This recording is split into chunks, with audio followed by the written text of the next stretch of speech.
Welcome to this edition of KOIN Conversations. I am Brenna Green. I am joined by Sean Hyken of the Rose Garden Report. We will be talking all things Blazers today. Sean, how are you doing today?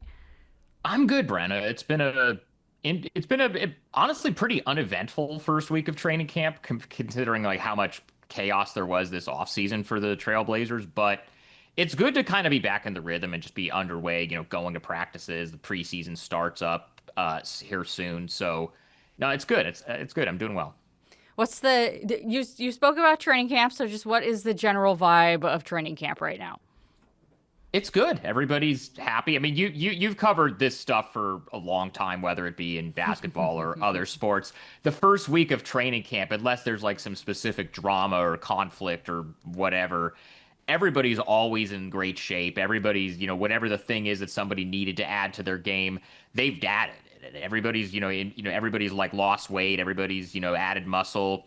Everything is just going exactly according to plan, which is kind of the case for every team around the league that, everything that, you wanted to hear going into the season is kind of what it is. But no, so far it sounds like everything is going well. Chauncey Billups has been talking about how the intensity has been good at these practices. The defense has kind of picked up where last year left off. They're trying to put this new offense in, which is taking some time, and there's some growing pains there, and there's a bit of a learning curve with it being such a young team. But that was all stuff that was expected. And yeah, I would say so far the general vibe has been good, and I'm really curious to see how everything looks when they get let's call it a dress rehearsal, and then this next couple weeks with these preseason games coming up.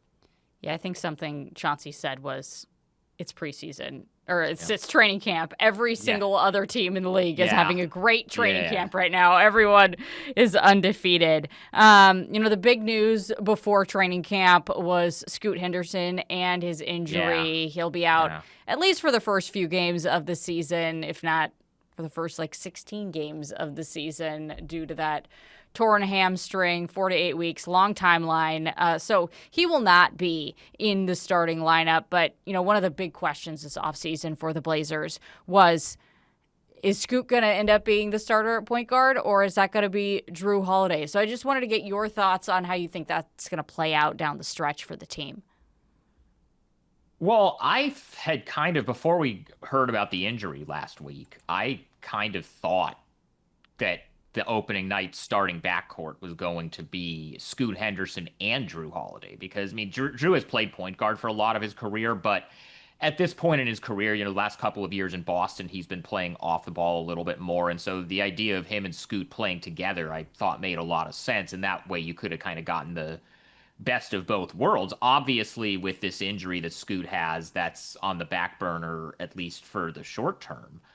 Uh, Again, we don't know when he's going to be back or what he's going to be looking like. They said 4 to 8 weeks is the timeline for him to resume basketball activities. That's not the timeline for him to play. That's just to resume basketball activities. And once he's cleared from that, then it's going to be another couple of weeks for him to ramp up and get back into game shape. And hamstrings are something that, you don't want to play around with that. You want to be extra careful with that. The good news is it sounds like he isn't going to need surgery, at least as of now, assuming the rehab goes well. That's what people are saying. But we'll see what it looks like when he comes back. I will say that it's pretty tough for somebody who didn't have a full training camp to come in unless it's like an undeniable like superstar level talent, which Scoot Henderson, as much as he got better the second half of last season, is not that at this point in his career. It's tough for somebody to come in the middle of a season and win a starting job away from, a veteran like Drew Holiday, who's been around forever and knows what to do and has been through training camp with this team and knows the system. So it's going to be kind of tough, but Scoot is definitely going to have a shot at it, assuming the recovery from this hamstring injury goes okay. Well, your point there leads beautifully into my next point, because this whole segment is going to be kind of talking about different position groups and what's going on with them. So another huge talking point with the guards would be Shaedon Sharpe. His rookie contract is up. Is he going to get that extension? Because when you say that you thought that Drew and Scoot would start, in my mind, that means, okay, then Shaedon's coming off the bench, which would not look so good for him than getting that rookie extension. So what are your thoughts on that? I still think it's a possibility that Shaden comes off the bench. I think it's possible that Denny Avdia starts at the two, and then Tumani Kamara and Jeremy Grant are the starting forwards, and then Shaden Sharp would be in a sixth man role at that point. So that's all kind of up to the next couple weeks of training camp, and I'm sure Chauncey is going to play with a lot of different combinations, and he'll start one combination in one of these preseason games and one in another preseason game, and kind of give everybody a shot and see how it looks. But I will say that universally, this first few days of training camp, Chauncey and all of the players that we've talked to have been talking about how great Shaden has looked really at both ends of the floor. We all knew kind of what he could do offensively, but defensively has been an issue at different points in his career. You have to remember last year, their run in the second half of the season, that 10-1 stretch in February, started the night that Chauncey benched Shaden and was very vocal to us publicly about the fact that it was because he wasn't bringing it defensively. So there are definitely, there was some intrigue going in of like, what is Shaden going to look like? How is he going to respond in a contract year? He's got a lot on the line with this season, where I don't think that an extension is going to get done before the end of October, when the deadline is for it to go to restricted free agency. If you made me guess, I think no, unless he agrees to a very team friendly number, I don't think that that's probably going to happen this month. But the Blazers would love to pay him what, he wants to be paid, or, kind of, or what his representatives might be looking for, if he can prove this year that he is able to do consistently what he's been able to do at times, because they have a lot invested in him so far. It's just between injuries and just kind of having an up and down year last year, they just haven't seen it consistently. But so this is a big year for him coming up.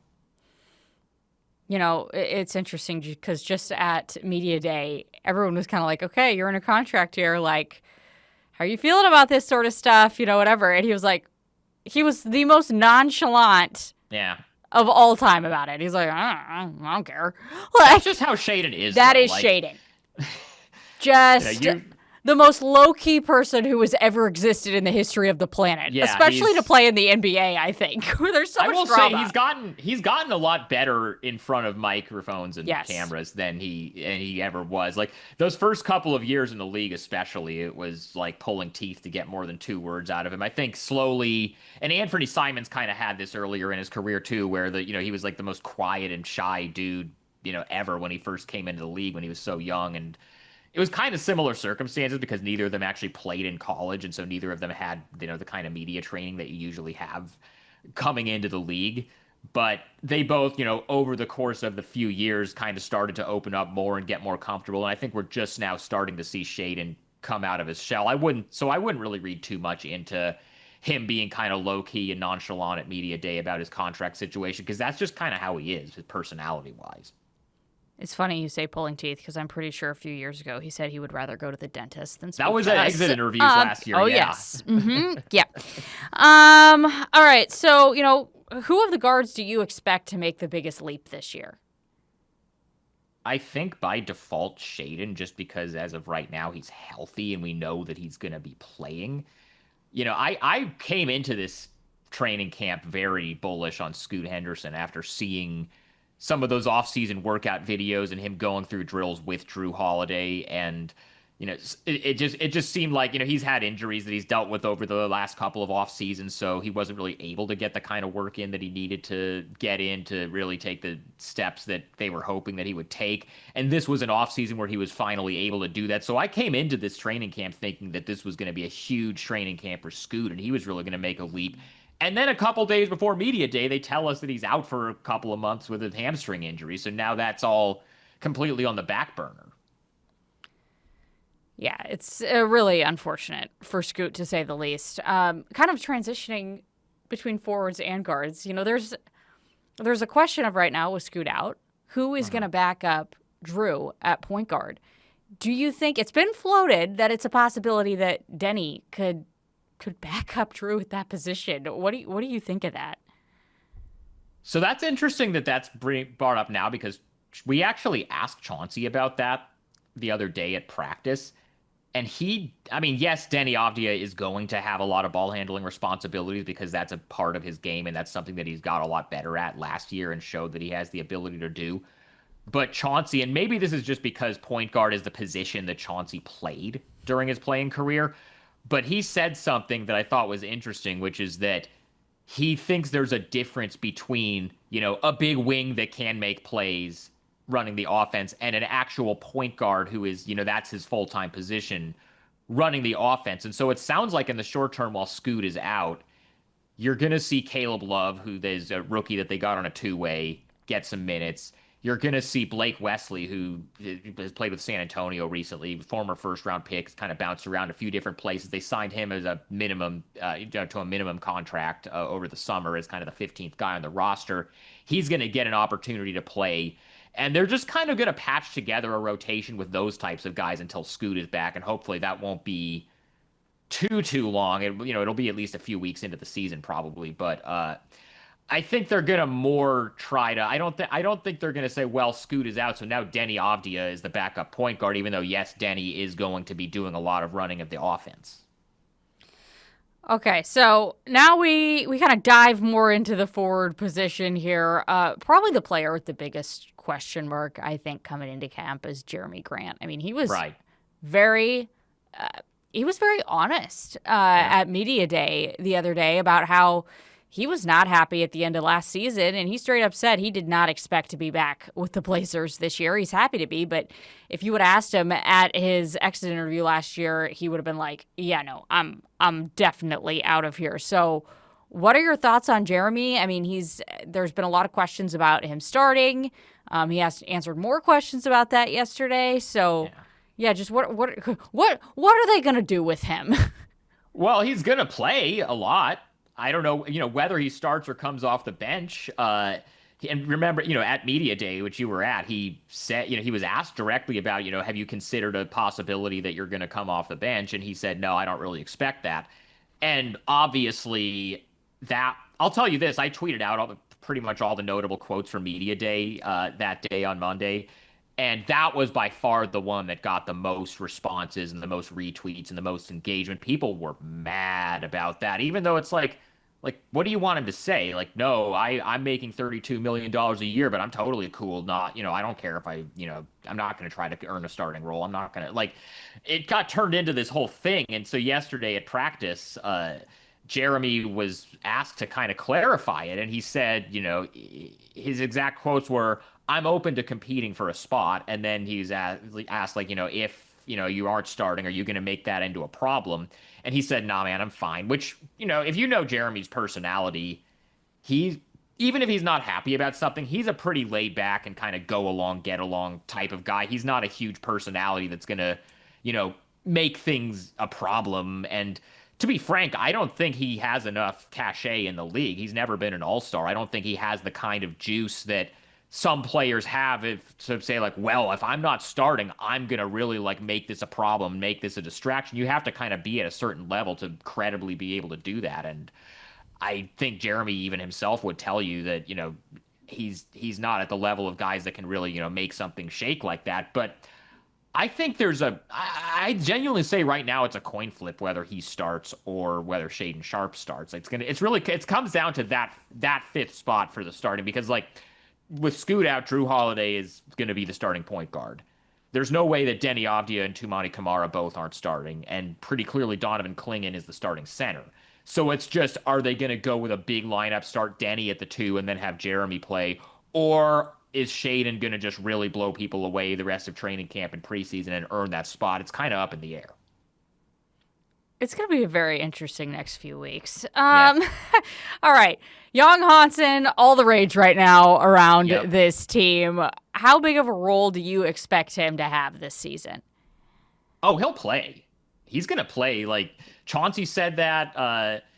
Joe Cronin was asked about, whether he might play with the remix, and he said he hasn't really thought about that because you just have to think about the rest of their center rotation. It seems like on paper, oh, they have a lot of centers, so, this is more of a developmental project. But when you really think about it, DeAndre Ayton gets bought out in the last week of March, right? Or in the last week of June, rather, right before free agency. So he's out of the picture. He was their starting center for most of last year. Robert Williams is already on the shelf. He's had injury problems pretty much his whole career, and he's already still dealing with things from the knee procedure that he had near the end of last season. They said he's not going to be ready for the start of the season. And even when he is eventually cleared to play, whenever that might be, he's he's always been a guy that like they aren't playing on back-to-backs and they're watching his minutes. So that's not going to be a guy that you have to compete with for minutes every single night. Duop Reith is the other guy that's kind of in the mix, but he's always been kind of more of a situational guy, especially with this being such a defensive focused team. That's not really one of his strengths. So really, outside of Donovan Clingan, Young Hansen is probably the guy that's going to see the most minutes at center, and especially with Robert Williams out for the start of the season, I think from day one you're going to see him in the rotation.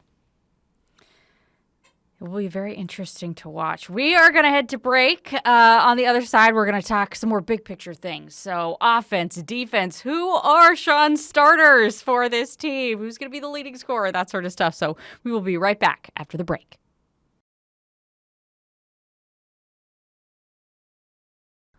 All right, we are back. We have some big picture topics to talk about with this team right now. One of the things that has been brought up a lot, Sean, during training camp has been this new offense that they are implementing. I don't know if over the last few years that I've been here anyways, there's been so much talk about an offensive scheme being put in, tweaks, things like that.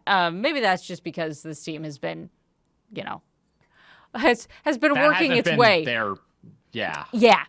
Has been working their way to where that is something people want to talk about because it's been a long few years, let's be frank. So what can you gather this new offense looks like?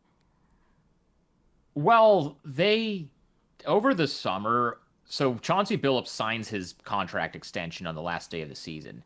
And after he signs his extension, he's got kind of his long-term job security locked in.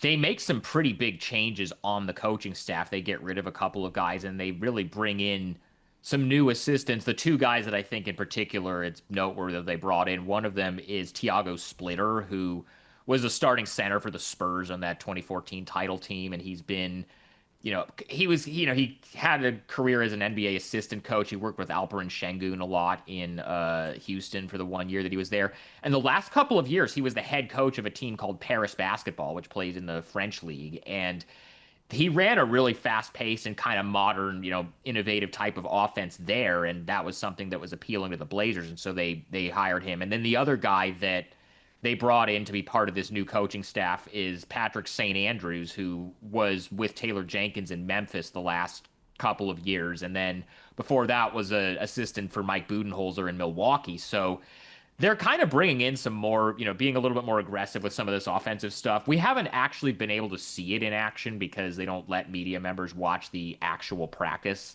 So we're going to have to wait until the preseason opener against Golden State to really see what it looks like in action. But from what we can tell so far, there's a lot more, cutting and a lot of more off-ball movement. It's a lot less isolation heavy, a lot less pick and roll heavy, a lot less, guys stand in the corner, wait to have the ball thrown to them and then take a shot. It's going to be a lot more movement based, and I'm interested to see how it looks and how quickly guys adapt to it. Chauncey talked yesterday at practice about how it's like riding a bike where you when you're first learning how to ride a bike, you fall down and you go get some cuts and scrapes and bruises, and that's kind of still the stage that the Blazers are in, but they're hoping to at least have some of it dialed in by the start of the regular season. Kind of going off of that, I'm really curious who you think this team's leading scorer is going to be this year, because there are a few options. Anthony Simons was the team's leading scorer last year. Obviously, he's gone now. So what say you? Well, if Shaedon Sharpe earns a starting spot, then I think he's going to have a shot at it because he's the only guy in the starting lineup that you would characterize as like an offensive-focused player if he gets the starting spot. But honestly, it could be Denny Avdia if when you consider how much responsibility he's going to have, how much he had the ball in his hands the second half of last season, how much he's probably still going to have the ball in his hands this season, and just how much stuff they're going to have him do. They're going to give him a lot of responsibilities. So if you make me say one name right now, I'm going to say Denny Avdia, but I think Shaedon Sharpe has a shot at it if he does end up earning the starting that fifth starting spot. That is where my mind went as well. I think it might be Denny's to lose this year. Defensively, we've seen a lot of emphasis on rebounding for this Mhm. team. That was kind of one of their bugaboos last year. Who do you think makes the biggest leap in that category in particular? I mean, obviously, like Donovan Clingan's going to be playing more, so he Right. has more opportunities at rebounding. But just what are your thoughts on maybe somebody outside of Donovan? Because obviously, he's going to have way more rebounds this year.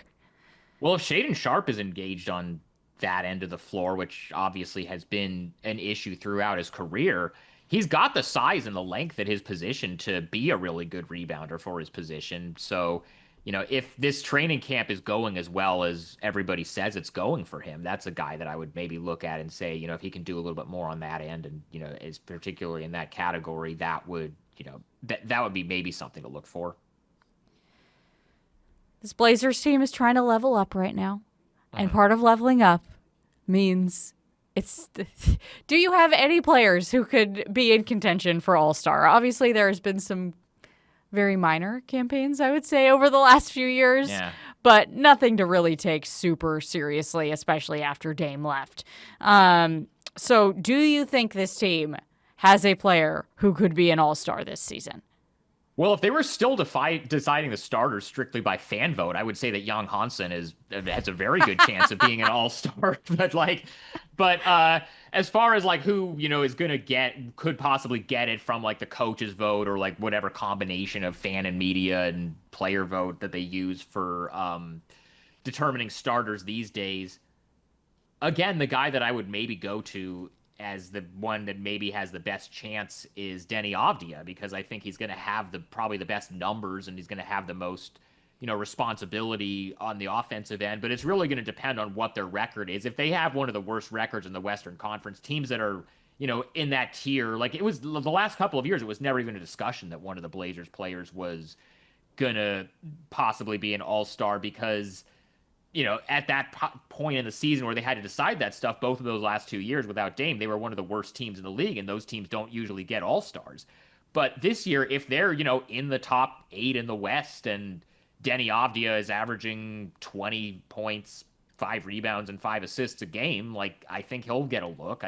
That's kind of the guy that I would maybe say has the best shot. Maybe if Shaden Sharp really, really, really makes a leap, maybe there's an outside chance that there's some, people talk about that too, but I would say the guy that has the best shot, if anybody does, is probably Denny Avdia.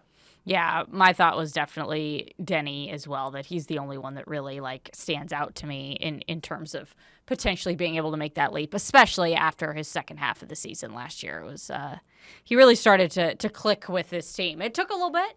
Took him a Yeah. little bit, but he got Yeah. there. Okay, so one of the other big headlines from last year was Tumani's leap on the defensive end. Mhm. What are your thoughts in terms of him potentially, because he was second team all defense last year. So obviously there's another leap to first team. Do you think that's a possibility whatsoever for Tumani? Absolutely, it is. I think it, and in fact, I think if there's any of these, awards or accolades or anything related to this team that I think has the best shot at happening, it's probably that because the thing you have to understand about like NBA, the panel of NBA reporters and media folks that are voters on these awards, which I am not one of, by the way. I've never had a vote on this stuff, but once somebody makes an all defense team once, people consider them as like, they kind of their reputation shifts and now they're thought of just by default as like, okay, this is an all defense level guy. So once he made second team all defense, and I think he got some first. I'll have to go back and look at the actual list of votes, but I think he got at least a couple of first team all defense votes. So if the Blazers keep up, the defensive improvement that they had the second half of last season, and he's a big part of that. I could definitely see some of the voters saying, this guy already was, a second team all defense guy. Maybe he can make that leap. I definitely think it's a possibility, but it's just going to be, I think, dependent on how good the Blazers are as a team. Got to make sure that you stay out the box if you're another team. We talked about this a lot in the first segment. We kind of circled this question a few times, I would say. If you had to pick right now, who do you think the starters are on opening night for the Blazers? I think it's going to end up being Jeremy in that fifth spot. I don't feel as confident about it as I did going into the first training camp because after Jeremy's response to the question about coming off the bench and Shaden saying that he's not expecting coming off the bench or he's not expecting to start and he's fine coming off the bench. My read on that in the moment was okay, both guys know that this is what it's going to be. But the last couple of days of training camp, you hear about how good Shaden Sharp has looked, and Chauncey's mantra pretty much since he got here has been everybody's going to get the minutes that they earn. I think there's a real shot that Shaden earns a starting spot, but if you make me guess right now, I'm going to just default to just knowing how Chauncey thinks and how he operates. And how he kind of tends to favor veteran guys over young guys for some of this stuff. I'm going to default to Jeremy in that fifth spot alongside Drew Holiday, Denny Avdia, Tumani Kamara, Donovan Clingan. Do you think that starting lineup changes at all once Scoot comes back? Not immediately. I think once he is cleared to play, he'll probably be on a minutes restriction, at least at first, because again, with the hamstring, that's something you want to be extra careful with because it can lead to some other stuff. And so they'll probably bring him off the bench. But yeah, I mean, if he comes along well the first couple of weeks that he plays, especially, there could be Drew Holiday's an older guy and like he doesn't have any like lingering injury problems, but he's an older guy. He's got some kind of bumps and bruises. They're going to be nights that he takes off. So like if Scoot gets plugged into the starting lineup in one of those games and plays really well, I could totally see them just keeping him in there. So I'm going to say TBD on that one. I'm going to kind of cop out, but he's going to have a shot at it for sure. If everyone was healthy on this team in a perfect world, which never happens in the NBA, so yeah, especially with this Blazers team, there were times over the last few years where I was like, is that physically possible, like ever? But if they started 5 rookies, if everyone was healthy, yeah, if everyone was healthy, what would your starting 5 look like? I would do Scoot, Drew, Denny, Tumani, Clingan. Okay. All right. Jeremy and Shaden, you're coming off the bench in Sean's world. And then finally, the biggest question for this team. Are they going to make the playoffs this year? Define playoffs. Yeah, okay. Yeah. Like, do I think they could do I think they're going to be one of the top 6 teams that doesn't have to go through the play-in? No. Absolutely not. Do I think it's possible that they get into the 9-10 play-in game? Yeah, definitely. I mean, if you're making me like go up and down every roster and say like on paper all things equal every team has all their important guys healthy, I think the Blazers are probably about the 11th best team in the West. The teams that the West is so tough because the only team in the entire conference that is actively not trying to win and we know that they're going to be terrible is Utah. And New Orleans I don't think is going to be very good either, but they're at least trying to win. So.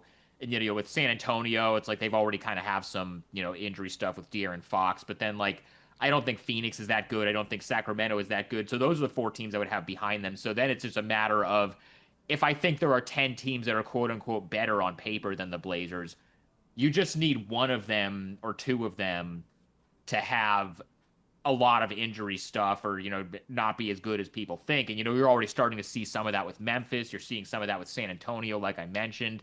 Dallas, we don't know when Kyrie Irving is going to be back. So if you're making me predict right now where they end up in the standings, I think they end up in that 9-10 play-in game. And then who knows if they're able to win 2 games to get into the actual playoffs. But I think play-in is a reasonable thing to expect or to forecast for them. That's kind of where I'm at. We will take postseason, I think, in any form in Portland after the last few years. So if it is the play-in game, progress, baby. Progress. Sean, thank you so much for joining me today. Sean Hyken, he runs the Rose Garden Report. Anything else you want to plug, Sean? Yeah, Rip City Radio 620. We've got a new podcast, the Trailblazers Insider Podcast, which you can get on the Rip City Radio YouTube channel and then Apple, Spotify, all that stuff. And then the Trailblazers Insider Report radio show is on 620 every Tuesday at 2 p.m. It's a 1-hour show every week. we're just kind of getting it off the ground now, but that's that's going to be good to have that this year. And then I just go rosegardenreport.com, become a paid subscriber to get all my coverage, help fund travel. I'm hoping to do a lot more road Yes. games this season. So that's kind of where you can find me. Listen to Sean on the radio and subscribe to his Substack. Sean, thank you so much for joining us today. Thanks for having me.